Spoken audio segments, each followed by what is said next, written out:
It's moth trap time. So, today is the 8th of November.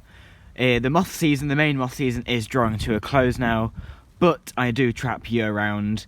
Last night was fairly mild, it didn't drop below around 10 degrees. So, hit or miss at this time of year, whether a moth trap is filled or not. But there's some moths in the trap, which is a start, and some that I haven't yet featured this year on the channel. So, we'll get straight into it. Gonna take the lid off and already see our first moth. So we have the splendid Merveille du jour. I have featured this I think 3 times now on this channel this year. Let me just get a good focus there we go. Splendid coloration. It's a moth that does fly in the autumn. One brood, usually from mid-September to late October, but occasionally turning up into November as well. So it is a little bit past the end of its flight season now, right at the end. I think this might be my latest ever record of the moth as well. But it's not too unusual, and I'm definitely not complaining. It's a fantastic moth to get. Let's see what else we have. So, on the same egg box, we have, let me just get in focus, a mottled umber. So mottled umber is a common moth in a variety of habitats, particularly in deciduous woodlands where it can be abundant. The larvae feed on a variety of broadleaf trees and shrubs.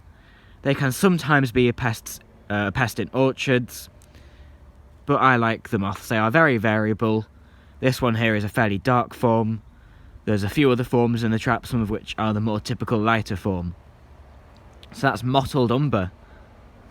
So I'm going to go ahead and see, oh actually, on that same egg box, we have a micro.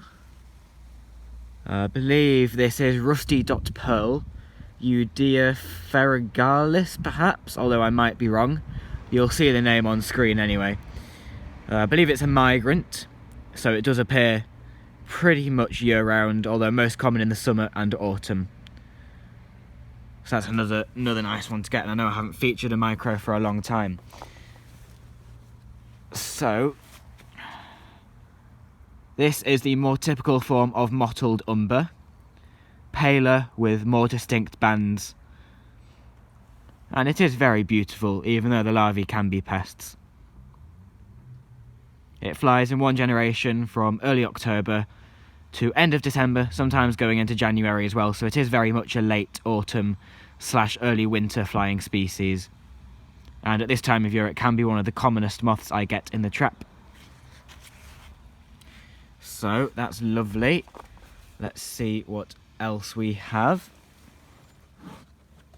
Trying to get through this quickly. Aha, I thought this egg box was empty, but in fact we have the lovely sprawler.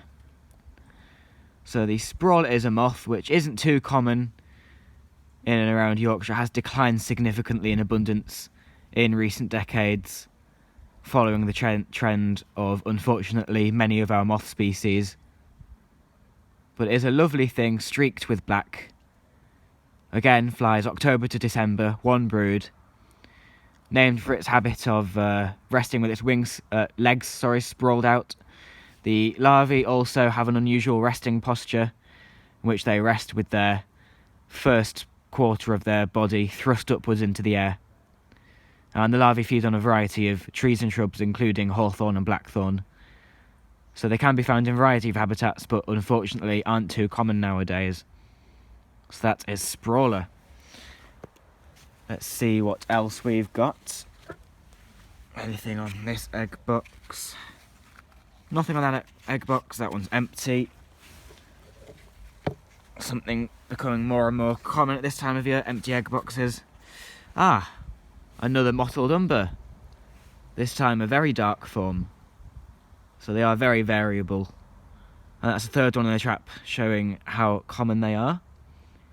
Even in urban areas where there are few trees, as long as there's some trees for the larvae to feed on, you will find this moth, although like I mentioned they are most common in deciduous woodland, parkland and rural gardens as well.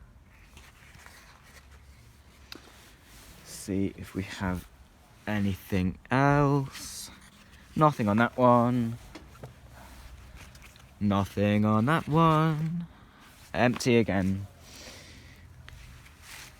Okay, this one's interesting. So, another mottled umber. Not much I can say on that one. We have here a black rustic. And he is a bit worn. Not so black, those scales are coming off. But that's understandable because at this time of year, they are ever so slightly past their usual flight season.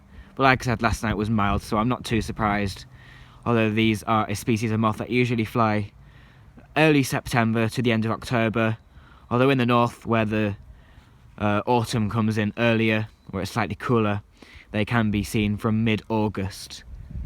And again, I think this is my latest ever record of black rustic. That's a nice one to get. Also on this egg box, we have one of the Conistra species. This is chestnut. Chestnut, both the British Conistra species, the chestnut and the dark chestnut, are rather small, rectangular noctuids. Both of them overwinter as adults.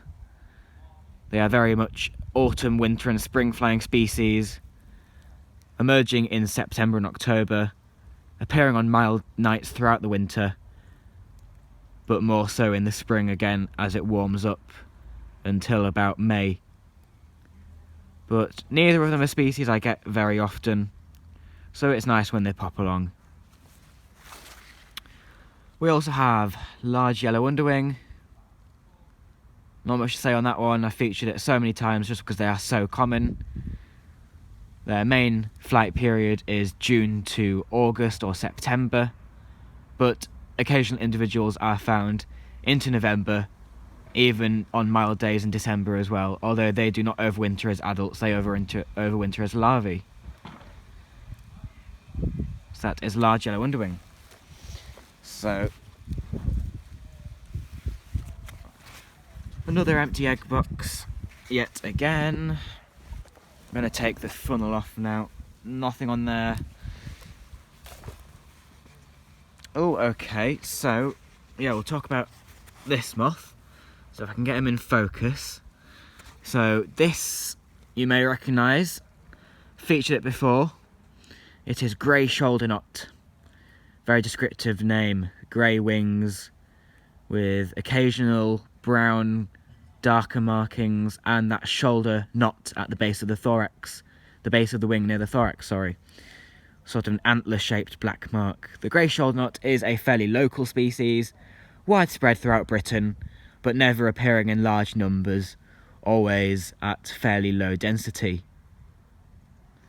Nice to turn up. Again, they overwinter as adults, appearing in September and October, mild days later in the year, and then again in the spring. So that's lovely to get. And I think that's pretty much it. That's it. There is a mottled umber sat on there below a light brown apple moth, which is the small one above it. But that's pretty much it, so I'll end this video there. I should actually point out, you may have noticed that over the past couple of years I've been doing my YouTube, I've changed the moth trap, and that is because I don't actually own an MV moth trap. I've borrowed them from amazing people in the community for 1 or 2 years at a time, so I have been using other people's moth traps. The actinic one I own is mine, but I would love to own my own MV. I have set up a Buy Me a Coffee page. There's no obligations, but any donation, small or large, would be massively appreciated to go towards a moth trap for myself, as it's about time this one goes back to its owner, who has been so kind to lend it to me for the past year. So, it would be much appreciated, but we'll finish on those 2 moths. So it was fairly decent for the time of year, that moth trap. We'll end it there, so if you did enjoy it, do give it a thumbs up. Subscribe if you haven't already. And we'll see you on the next one, although I'm not sure when that will be.